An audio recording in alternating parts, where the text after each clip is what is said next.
All right, we are going live. Good evening, Napa County. Thank you for joining us tonight. My name is Molly Radigan, and I will be your moderator for this session. I am pleased to be joined by many individuals who are here to talk with you about the current and active fire situation here in Napa County. First, we are joined by our Chair of the Board of Supervisors, Diane Dillon, our Vice Chair of the Board of Supervisors, Alfredo Pedroza. Congressman Mike Thompson is here this evening. Senator Bill Dodd is here this evening. Assemblymember Cecilia Aguiar-Curry is here. We are joined by the Incident Commander of the Hennessy Fire, Sean Kavanaugh, and finally by Napa County Fire Chief Jeff Bellier and Captain Oscar Ortiz from the Napa County Sheriff's Department. I'm going to hand it over to Incident Commander Kavanaugh to give an update on the Hennessy Fire here in Napa County.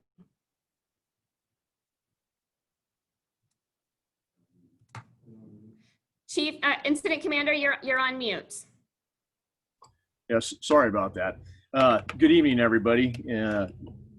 I'm glad to be on tonight with everybody to give an update, brief update on the incident here. And what I'd like to do to start out with, I'm going to give an overall, some numbers overall on the entire complex that we're working. And then I also have sitting next to me is Operations Section Chief Nick Brown. Chief Brown's going to give a overview just of the operations for what's taking place here in Napa County alone for the section of the fire on the Hennessy. To begin with tonight, we're going to see some new numbers that come out that are pretty staggering with our new mapping. We're up to, for the entire LNU complex, we're up to 302,388 acres as of 1800 tonight, which is 6 p.m.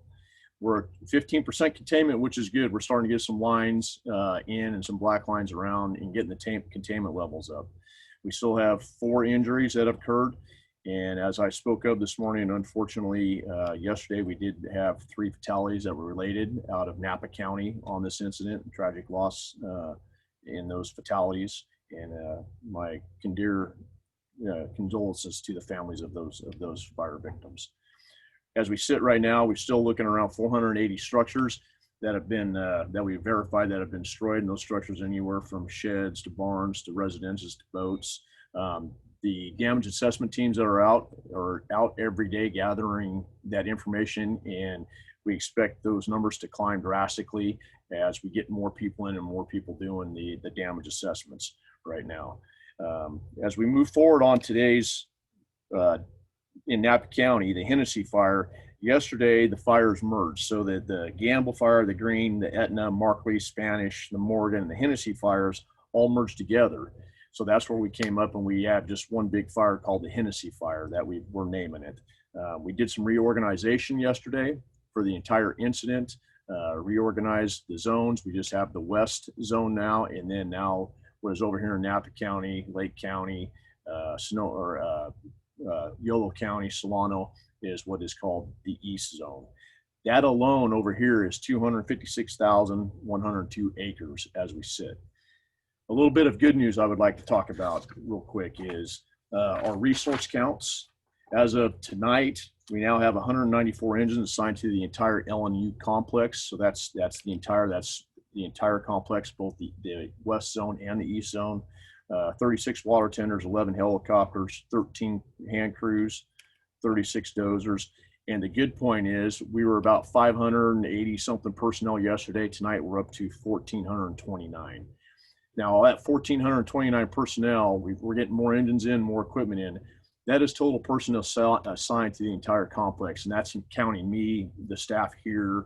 That's just not fire line personnel. That's counting everybody. But I'm happy to see the jumps that we've had today in the personnel that are coming into the incident. A couple things to note today of significance. Governor Newsom, excuse me, came to the incident today with Chief Porter and from Cal Fire, took a tour, gave a speech and private meetings and an update, and is doing everything he can also for the communities here in all the counties, trying to get resources from out of state, from Canada and all over. So those are some of the good news. With that, what I'd like to do now is turn it over to Chief Brown to give an operational update just on the Napa County side of the Hennessy Fire. And I'm going to turn my computer so Chief Brown can be seen. Hi, good evening, everybody. What I want to do is orientate everyone, all the listeners who may not be familiar with the particular area of the fire of Napa County. So we're going to start at the very top of Napa County. Just below the county line is an area called Knoxville. So between Knoxville and if you go south, various estates that everyone's pretty familiar with. So the fire is burning in between those currently right now within Turner Mountain. And what the fire is doing is it's making uphill, rapid spread towards Berryessa Estates. So the community of Berryessa Estates is heavily impacted right now, but we have our firefighters up there that are aggressively doing structured defense and fighting the fire. You come just south of there, down into Pope Valley and Etna Springs, the same type of fire behavior is moving. So it's running and it's up topographic features. So running up chimneys, canyons, slopes, and whatnot. Right now, the winds are not as significant as they have been, but the fire is still burning at a pretty decent pace right now. So the firefighters up there are still aggressively fighting fire and providing all the structured defense, just as they're doing in Berryessa Estates. If we move south towards Pope Valley, in the town of Engwin, again, we have a lot of equipment out in the area to ensure, do whatever they can to protect the community. The fire is not impacting the town, the community of Engwin currently. As you move south all the way to Lake Hennessey, the 128 and Sage Canyon, that's currently where the fire line has been coming along. So if you've been following me, it's working that north to south, and it's kind of just sitting and taking chunks of land out currently in the area with the fire. The rest of the firefighting is continuing to go on, working north to south, all in the communities there. As of right now, Yountville and the city of Napa are not impacted, and they're currently not threatened. But what we're really watching on is any significant wind change. If we get winds like we did earlier in the week, then there will be a significant, quick, rapid impact to the city the cities and communities I just spoke about. Coming all the way down 128 in Woodland Valley and just south to the Solano Napa County line. Earlier today, we had what's called a slop over, and a fire had slopped over the original containment line. But so a lot of the community probably saw some heavy smoke column come over in the area again of 128 in Woodland Valley. Not to be alarmed, the firefighters were very quick to contain that for any forward spread, and it got checked up just east of a vineyard there. So we do have all of our firefighters in that area as well. So with that being said, the fire is still actively burning, and they're aggressively still doing what they can to prevent it from spreading any further. Are there any questions? Thank you. Okay, well, that was a good operational update that of what we have going on the entire over here on the Napa County side.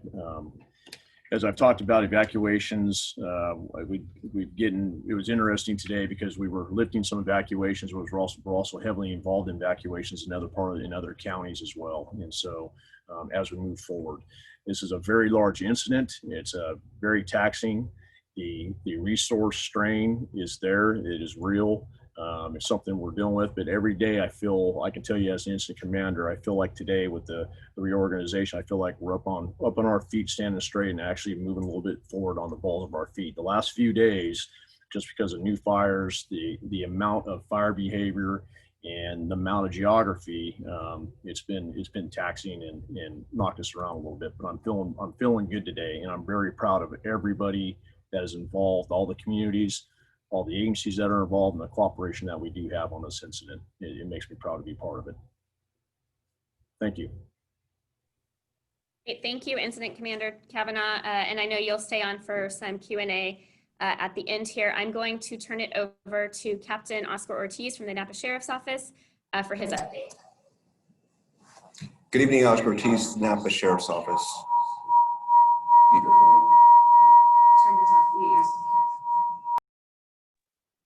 We're going to fix that technical difficulty and why we do that. I'm going to turn it over to Supervisor Dillon to start with the elected officials. Hi, everyone. Thanks for joining us tonight. We're very proud to have our state and federal elected officials join us tonight because they have been really trying to help us as best they can in different ways. And so I'll start with Congressman Thompson, and he can talk about the federal relief that is the designations that he's been able to achieve. Congressman Thompson. Thank you, Supervisor Dillon. And thanks for everybody for all the great work that you're doing. I can't speak highly enough about our first responders who are out there on the front line and all the people, many of whom are on this call right now, who are working behind the scenes to make sure that we get all the help necessary and that our first responders get all the help that they need. From the federal perspective, I think it's important to note that the Fire Management Assistant Grant, which is the money that comes from the federal government to the state and locals, was approved. It was approved quickly, and that means that 75% of the fire suppression costs will be carried by the federal government. On that note, if in fact this fire raises to a high enough level, we could be eligible for an additional amount of money, would reduce the amount of share of cost from 25% to 10%. That requires legislation. I've already drafted that legislation. It's ready to be submitted for hearings and for a vote should that level be reached. And I feel confident that we would be successful in getting that 90% versus the 75% in federal funding. Today, I sent to the president a disaster support letter.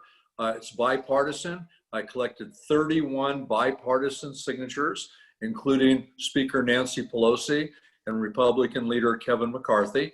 And we've asked the president to approve the governor's request for both individual and public assistance. That's important funding that we are going to need.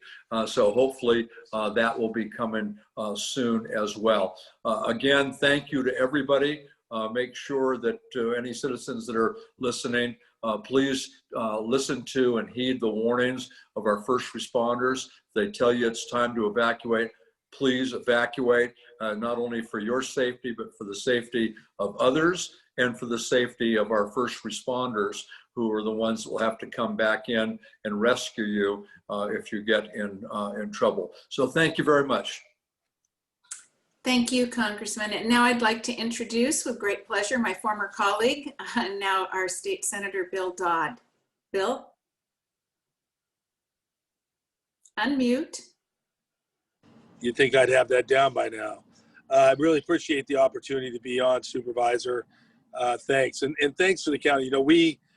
Just listening to Congressman Thompson, we've all been together on many natural disasters before, whether they're floods or earthquakes or fires, but we've never done this during a pandemic. And I must say that the county of Napa stands tall, once again, in their outreach with their sheriff, with their OES, with the leadership on the Board of Supervisors. I really appreciate all that the county has done, during this event. And of course, we have partners in this, our Cal OES and California Highway Patrol that have been out there manning. And today we had the press conference and the governor was here. Nobody was more disappointed, frankly, than I was that we didn't have the resources on this event that we would have liked to have seen.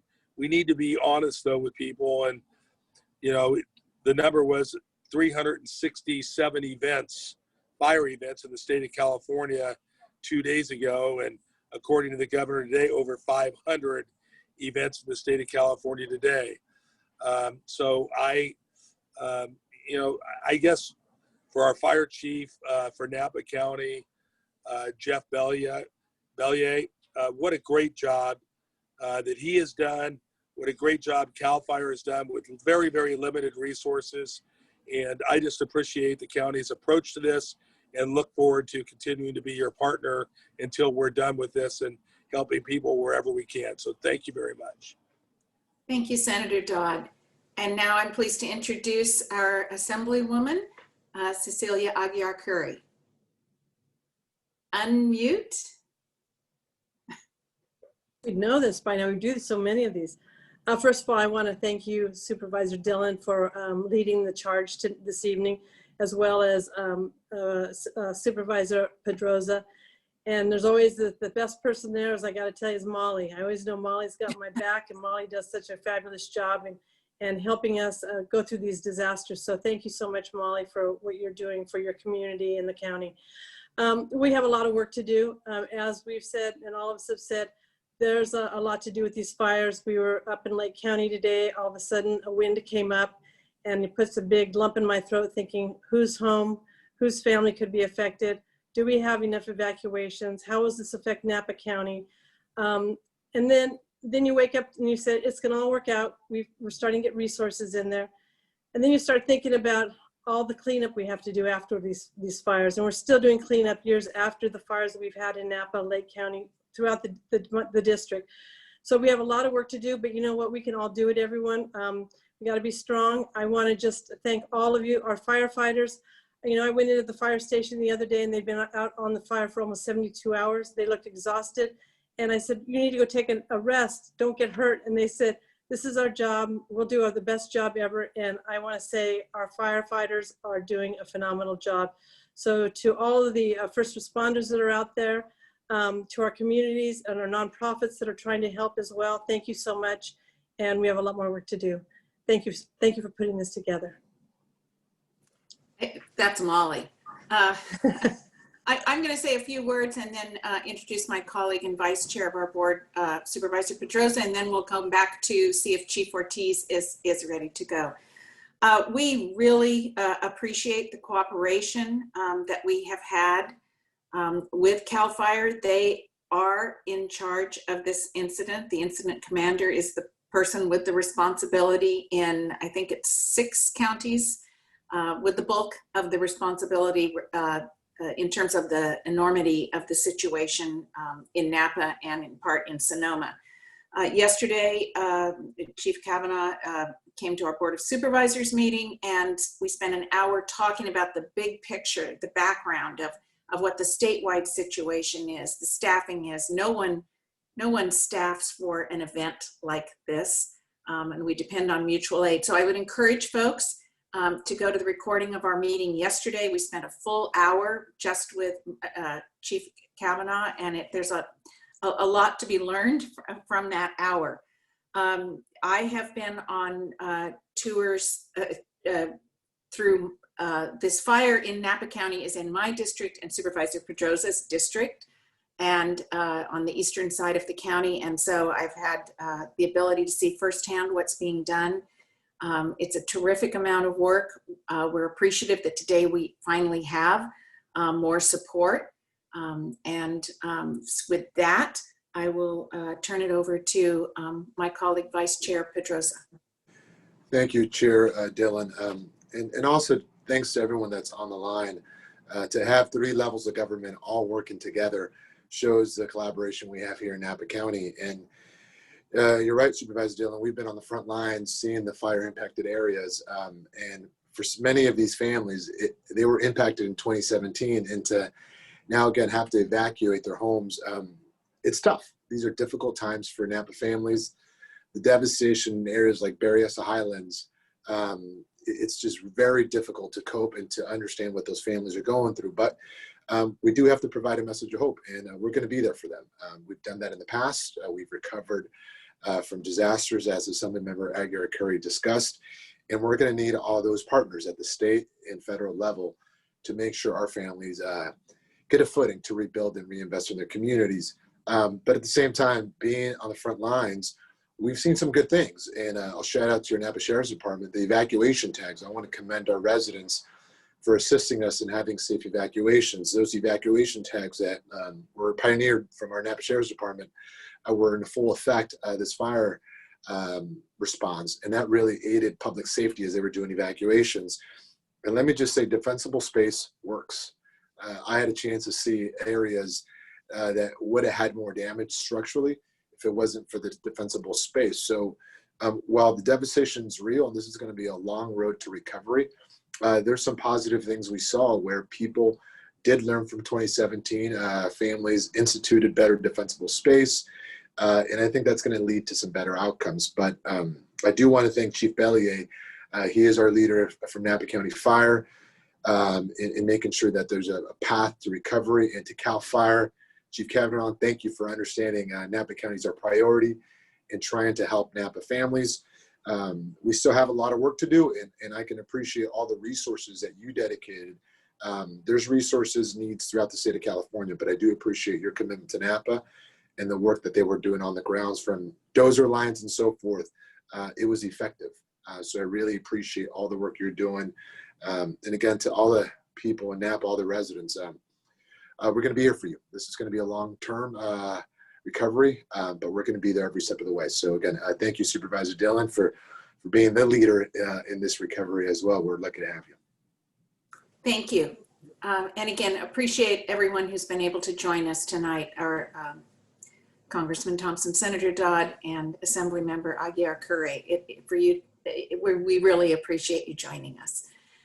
And Molly, I'll turn it back to you. Great, thank you. I've been joined in the room here with Chief Ortiz and Chief Bellier, so I'm going to toggle the computer a little bit so Chief Ortiz can give his update. Thank you, Molly. Good evening, everybody. Just a quick update from the law enforcement side. Before I do that, I do want to echo everybody's appreciation of our brothers and sisters in the fire service. We appreciate and we know how hard they're all working on this very, very large incident. We have today, this evening, more than half of the county under some kind of evacuation order, square footage and square mileage wise. So that's great. Really a challenge for law enforcement, but I believe we have the sufficient resources thanks to our partners. We have over 54 law enforcement officers spread throughout the county, conducting several objectives and operations. Primarily, they're protecting those properties where the people have evacuated, protecting from theft and protecting boots on the ground to identify any spot fires or any communications to our fire partners as they're spread strategically throughout the county. They're also ready in case something happens where more areas have to be evacuated. We have law enforcement assistance. We can't do it alone. It's primarily Sheriff's Office personnel, but we have assistance from every law enforcement agency in Napa County. So Santa Helena, Calistoga, Napa Police Departments, Probation, Napa DA's Office, Napa State Hospital Police, all the agencies within our county. In addition to that, we brought in mutual aid through the state mutual aid system, and we have mutual aid from outside of Napa County. Specifically, in the last couple of days, you may notice some marked police cars from Berkeley Police Department. So a special thank you to the chief of Berkeley Police Department for his assistance. Those officers, again, are ready to conduct evacuations, ready to enforce evacuations. The California Highway Patrol is staffing road closures to effect those evacuations throughout the county.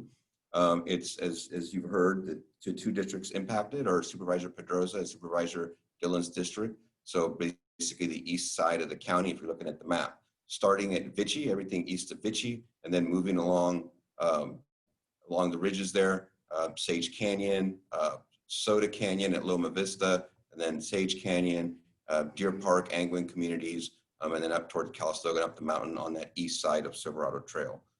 So there's information on our website on the specific evacuation zones, but in essence, it's that eastern part of the county. And again, I want to thank all the partners. And when we evacuate, you'll hear the high-low siren, you'll hear the PAs, you'll hear the deputies knocking on your door.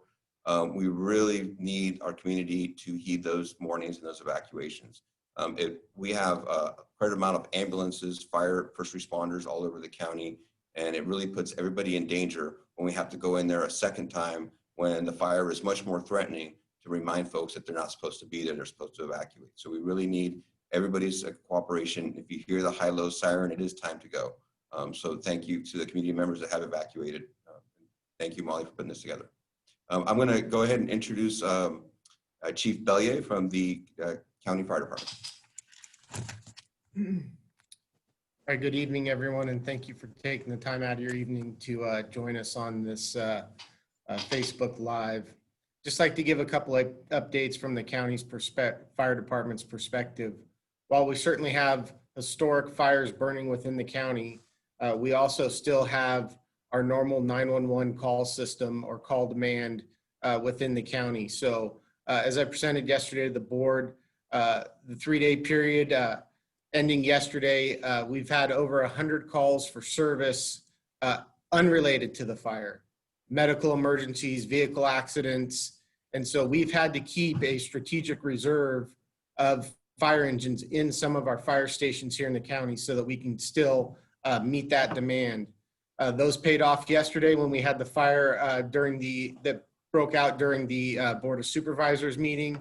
We were able to contain that fire at 5 acres behind the Robert Mondavi Winery. If we wouldn't have had those fire engines held back in some of our stations, we wouldn't have had that capability to contain that fire very quickly and keep it from becoming another large fire. Just this afternoon, we had a small structure fire within the town of Yountville. Again, because we had a fire, some of our resources held back at the Yountville fire station, we were able to contain that structure fire very quickly and minimize the damage. While we certainly aren't holding back all of our resources, I want to make that very clear. We're holding back the minimum amount of resources that we can to help protect the community from any new emergencies. We've sent numerous fire engines, water tenders, and a large portion of our local firefighting force to these fires starting on Monday, and they continue to be out there continuing to work to protect the communities affected by the fire. But I wanted to let the residents know that we still have kept a small strategic force of resources back to continue to handle the normal 911 call system and prevent any other fires from becoming major fires. With that, thank you for your time, and look forward to interacting with you more in the days and weeks to follow. All right, thank you all. Like to go back to some of the questions that we've received. Incident Commander Kavanaugh, are you, just want to make sure Incident Command is available. Great, thank you. Probably many of these questions are going to be for you. There's some specific questions about certain areas of the county that maybe weren't addressed in the operational report. Are you able to give updates on specific neighborhoods or areas at this time? And don't forget to unmute. Yeah, that is correct. I think we can get into those questions as well, but I think there's a couple of key things, if you don't mind, real quick, that I should address. And I know one of those is the evacuations and repopulations, if you don't mind for here for a second. As we start, as soon as we start evacuations, we're also looking at the repopulation. And I can say from the last 48 hours, from 48 hours ago, we have an entire group, or I should say team, that has been assembled looking on maps and putting in repopulation plans. We started those plans again today with here in Calistoga area off the Silverado Trail area. We did the evacuation the other night up into the England area, and we made the decision to let some of those orders relax down in the lower portion down here towards the valley floor. So as we do evacuations, I said, we're always looking at trying how fast we're going to be able to get the repopulation back in. Our goal, and I keep saying this, is we want to put people back in our homes as quick as possible. In the fire area, where there's been damage in the fire area, we have to make sure that it is safe for the residents to return. We have to make sure there's utilities that are up and running. So as we are moving through and making sure the fire area is clean, we're also utility companies are in behind us, PG&E, AT&T, all the phones, making sure they're coming in as quickly behind us as well. And once that is all restored, we like to get people back into their homes. As I stated earlier, it's been interesting here today as we have been doing repopulation in different areas of the entire incident, but we're also doing mass evacuations in other parts of the entire complex. I know, as I keep saying, I never would want to have to be evacuated, and you don't want to be displaced out of your home. And we're working as diligently as we can, safely as we can, to put people back into their homes when we can. There's a lot of decision points that have to be made. It's always life safety. There's a lot of people that we use to make those decisions. And ultimately it comes down to when it is absolutely 100% safe to put people back into their homes and work on those plans. So, but for the community out there, let me know if you walk in, if you could just see, I'd like to take a video of a couple of the big tents we have set up. They are strictly dedicated to evacuation and repopulation. And I'd like to say to the county sheriff and to the sheriff and all the deputies, lieutenants, sorry, everybody that's been working with us from Napa County SO, from the very beginning, they have been embedded with us here. And I can't give enough gratitude to their support and help. When it comes to evacuations, it's, you know, we're the fire side, but we have to rely on law enforcement. And it's been a tremendous working relationship, and it's going to have to continue that way. And so that support that has been given is something that we are extremely grateful for. And they have done an outstanding job. Everybody in the community here should be very proud of the Napa County Sheriff's Office. Great, thank you. So I just want to reiterate, we're getting a lot of questions as you started to talk about repopulation, about when fill in a blank neighborhood or street might repopulate. Is it too soon to tell at this point? So on some of a specific street or specific area, right tonight, I wouldn't be able to give a direct estimate right now tonight on some of those. Like I said, they're working digitally around the clock at looking at those areas that are going to be safe. So I think I'll hold off on trying to pinpoint some of those. Even with Chief Brown here with operations, there are some areas that we're still actively engaged in all over. So. Great. Are you able to speak to the current status of any neighborhoods? We're hearing questions about Berryessa Estates in particular, Circle Oaks, Atlas Peak, Ingwin, and Deer Park. Anything you can Yes. specifically on those? Yes, we can. And I think Nick, and I'll have Chief Brown as well help address some of those issues. Yeah, so all the communities, neighborhoods you just spoke about are still under the mandatory evacuation order, and the fire is still currently threatening every single one you just mentioned. Firefighters are at scene in the area aggressively fighting the fire and providing structured defense. Great, thank you. I'm going to scoot through some questions and see what else has been asked.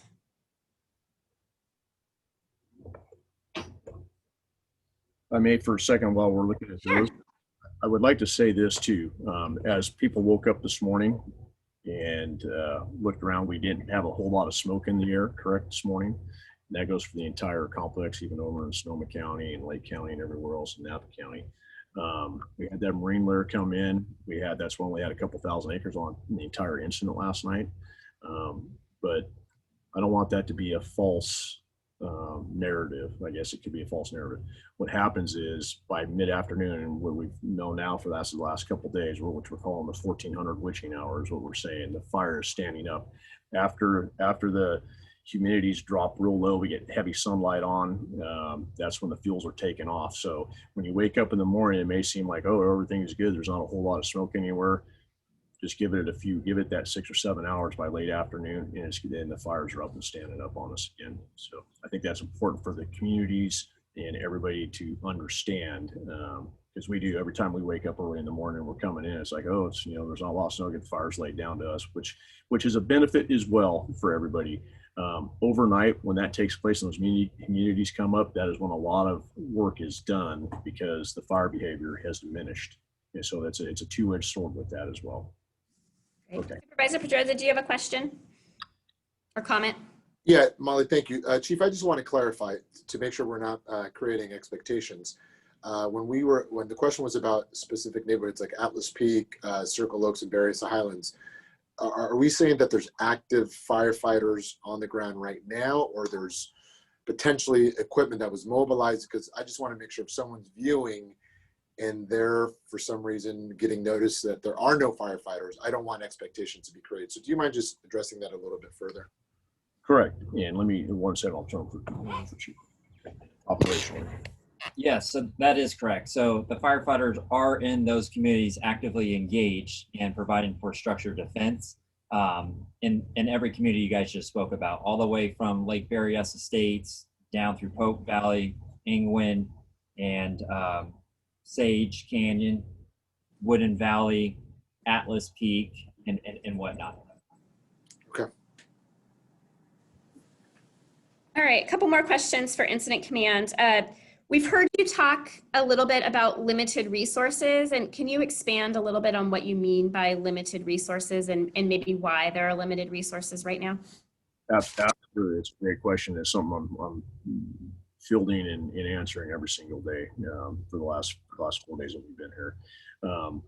We're pretty much throughout Northern California, right? It's pretty much unprecedented what we have going on. The number of large fires that we have is pretty staggering. And even to us that I've been doing this for 32 fire seasons now, and it's pretty staggering the amount of large fires that we have. And what that has created is that has created a tremendous strain on the firefighter and resources in the Western United States, not just in California, but just in the Western United States. To put this in perspective, I'm the incident commander for CAL FIRE Incident Team 2, which is made up of fire personnel, not only from CAL FIRE, from local government departments, from law enforcement, CHP, from all over the state of California. We have 6 of those teams. All 6 of those teams are deployed and engaged right now. We have other counties who have large fires in them, especially up in Northern California, further north of us. They have minimal engines on large incidents that could even be what we call a type 1 incident. So we say it because we call ourselves type 1 teams. We say it's a type 1 incident. Those are very large incidents. So when you have events like this, the pool of resources becomes very, very strained. There's only so many fire engines in California. There's only so few or so many personnel. There's so many aircraft that get used. One thing that is important to understand is those resources have to be evaluated daily and shuffled around between all the incidents and what is good. So I can tell you that some incidents, and I'll be honest with you, I feel very fortunate as it comes down through all the incidents. I can tell you that the LNU Lightning Complex right now, we are the #1 priority incident in the entire state, and we have been since Wednesday. And what that means is we get that resource pool. But if you go down to the South Bay, you go over to San Mateo, Santa Cruz, Santa Clara, San Bernardino, Monterey, you move north up into Butte County, Tehama County, Mendocino, all those have large fires. So we're fortunate that we're doing our due diligence here as the team to make sure that we stay as a #1 priority fire. A lot of that is due to, there's a lot of factors that go into that, but it's our job to try to keep us there because it helps with resources. With that, it's important because people always talk about aircraft, the strain on the aircraft. Not only, there's only so many helicopters, fixed wing that we have. We're getting help through the National Guard, which is great. But with that is, and we saw this yesterday, when we get new incidents or new starts, we have to get on those quickly. And so if we have aircraft that are flying here, fixed wing aircraft and helicopters that are on our incident, and we have a new incident starts somewhere, those aircraft are going to be pulled to help start to try to stop that incident, which took place down here south of us here yesterday. We had to pull all the aircraft and some other equipment to put that fire out that started to the south of us here yesterday. If that fire would have got going over there, it would have, I'm not sure what we would be doing, but that's where that resource pull and that strain is. Right now, I just heard tonight that the pilots, all the pilots that have been flying, at some point, pilots are going to have to take a rest, and that's coming as well. So it's tough. It's a tough pull, but we're doing everything we can to make sure we get all the resources here. Great, thank you. I think Supervisor Dillon wants to weigh in on that, and then Chief Bellier as well. So, yes, I just wanted to address and perhaps make sure that our viewers or listeners are clear about what neighborhoods Ops Chief Brown was talking about. In terms of Angwin and Deer Park, there is no active fire there now. And my understanding, especially from my tour this afternoon, is that what you're very concerned about there is that the fire that's in Pope Valley, if you're not able to do the work in Pope Valley, that it will come up the canyon there behind on the backside of Angwin so rapidly that you would not be able to evacuate people safely. But that's me talking based on what I heard, and I just would appreciate for folks if one of you wearing the uniform could clarify and or confirm that. I'm smiling because Supervisor Dillon, I'd hire you sitting right next to me with that statement. So that was very good, and that's exactly what you just said is exactly what is going on. So that was perfect. Yep, that is correct. Currently, there is no fire in England Valley. No. And then in terms of Circle Oaks and Atlas, I know that incredible work was done there in terms, especially with bulldozers, to try to protect the top of Atlas Peak and around Circle Oaks. And again, for the reason that if that work is done on the backside, it prevents it from coming over the hill. Is that correct? That is correct. One thing for everybody too is we're expecting a weather change, and with that weather change is the wind change that's coming starting this weekend with this the southwest flow. There's also, for people that pay attention to weather, there is the possibility, and I don't want to scare people or to say if there's a possibility of another monsoonal moisture coming through, and that monsoonal moisture brings lightning. They're tracking that. We are preparing different plans for if we do get that change in the weather. So that's going to change how things have been moving. So here the next 24 to 48 to 72 hours, we'll see how that changes. But we are definitely gearing our operations towards those events, and we have to pre-plan for those with that wind change.